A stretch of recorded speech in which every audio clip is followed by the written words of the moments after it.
মূলত এই লজিক ডিজাইনের ক্ষেত্রে বেসিক যা যা জানা দরকার তা হলো কি ডিজিটাল ডিভাইস। আসলে ডিজিটাল ডিভাইস কি? ডিজিটাল সার্কিট দ্বারা তৈরি যন্ত্রপাতিকে বলা হয় কি ডিজিটাল ডিভাইস, অর্থাৎ কি ডিজিটাল সার্কিট দ্বারা তৈরি যন্ত্রপাতিকে বলা হয় ডিজিটাল ডিভাইস।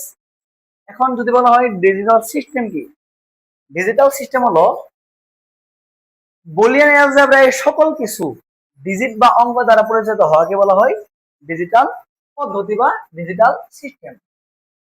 অর্থাৎ যা কিছু আছে তা কি সকল কিছু এখানে তোমার ডিজিট বা অঙ্ক দ্বারা পরিচালিত হবে। 1854 সালে জর্জ বুল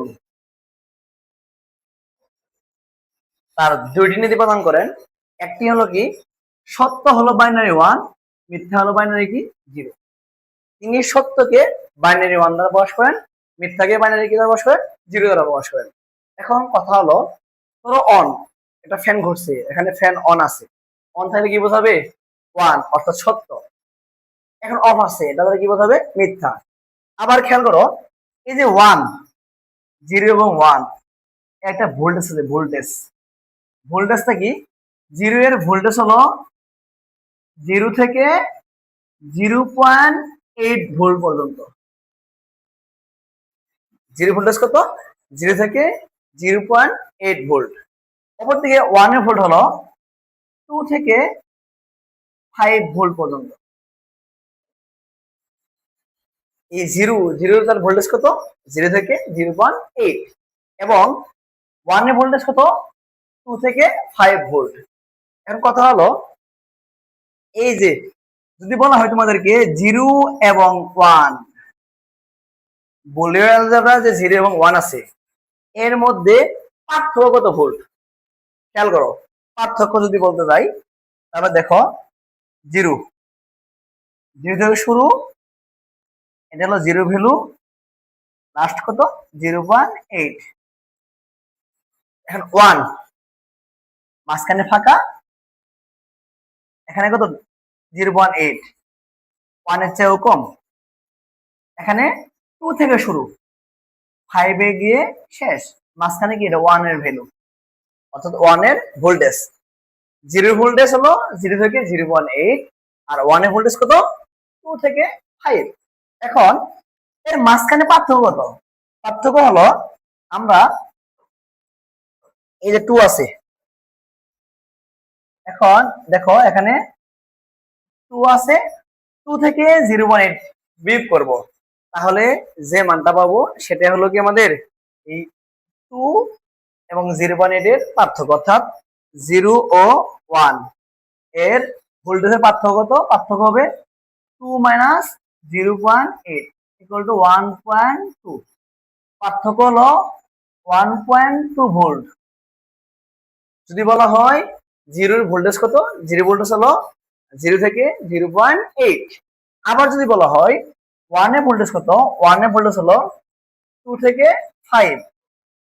এখন যদি বলা হয় পার্থক্য কত? পার্থক্য হলো এখানে হাইস্ট 1 এর শুরু কত আছে? আছে এখানে 2, আর 1 এর শুরু হলো 2 আর 0 শেষ কত 0.8। আমরা এটা বিয়োগ করে দেবো, বিয়োগ করলে কি পাওয়া যাবে? এখানে এর ভোল্টেজ পাওয়া যাবে। তাহলে 0 এবং 1 এর ভোল্টেজ হলো এত, পার্থক্য হলো কত 1.2। এখন যদি বলি বুলিয়ান অ্যালজেব্রা কি, যে অ্যালজেব্রাতে সত্যকে বলা হয় সত্যকে 1 দ্বারা, মিথ্যাকে 0 দ্বারা প্রকাশ করা হয়। জর্জ বুল সে তো মেশিন ভাষা নিয়ে কাজ করছে। মেশিন ভাষা কি? মেশিনের ভাষা হলো 0 এবং 1। সে সত্যকে 1 দ্বারা প্রকাশ করে, মিথ্যাকে করে 0 দ্বারা প্রকাশ করে, অর্থাৎ এই বাইনারি সংখ্যা দ্বারা সে কনভার্ট করার পর তার যে ভিতরে যে গাণিতিক কাজ বা ফাংশনাল কাজ আছে সেই কাজগুলো সে পরিচালনা করে। এখন এই অ্যালজেব্রা বুলিয়ান অ্যালজেব্রা কাকে বলে? যে অ্যালজেব্রাতে সত্যকে বাইনারি 1 এবং মিথ্যাকে বাইনারি 0 দ্বারা প্রকাশ করা হয় তাকে বলা হয় বুলিয়ান অ্যালজেব্রা। এরপর যদি বলি বুলিয়ান চলক, চলক ভেরিয়েবল, চলক জিনিসটা কি? চলক যেটা যে রাশির মান পরিবর্তনশীল, অর্থাৎ ভেরিয়েবল। ভেরিয়েবল কাকে বলে? বুলিয়ান অ্যালজেব্রায় ব্যবহৃত যে রাশির মানের পরিবর্তন হয় তাকে বুলিয়ান চলক বলে।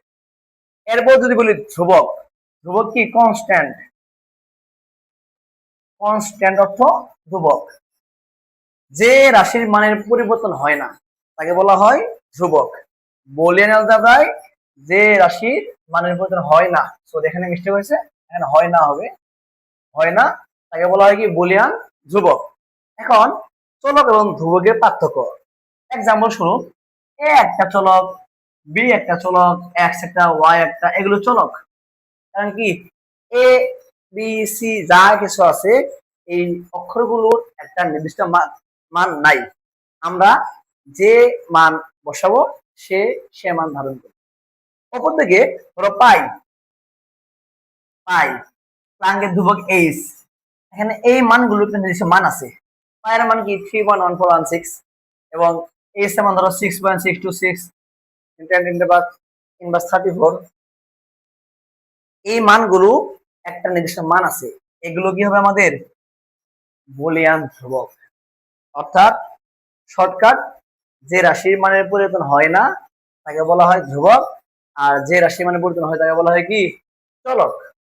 যেমন ধরো 5 সংখ্যা, এটা কি? ধ্রুবক, কনস্ট্যান্ট, কারণ কি? এটা পরিবর্তন হবে না। আর বুলিয়ান অ্যালজেব্রায় 0 এবং 1 এগুলো কি হবে? একটা ধ্রুবক হবে। কিন্তু এ বলো, এ বার, এক্স, এক্স বার, এগুলো কি হলো? চলক। এরপর যদি বলি বুলিয়ান স্বতঃসিদ্ধ কি? বুলিয়ান অ্যালজেব্রায় যোগ ও গুণের নিয়মকে বলা হয় বুলিয়ান স্বতঃসিদ্ধ। যোগ এবং গুণের কিছু নিয়ম আছে, এই নিয়মগুলোকে বলা হয় কি? বুলিয়ান স্বতঃসিদ্ধ। আমরা এই 7 নং গিয়ে এই যোগ এবং গুণের নিয়মগুলো দেখবো।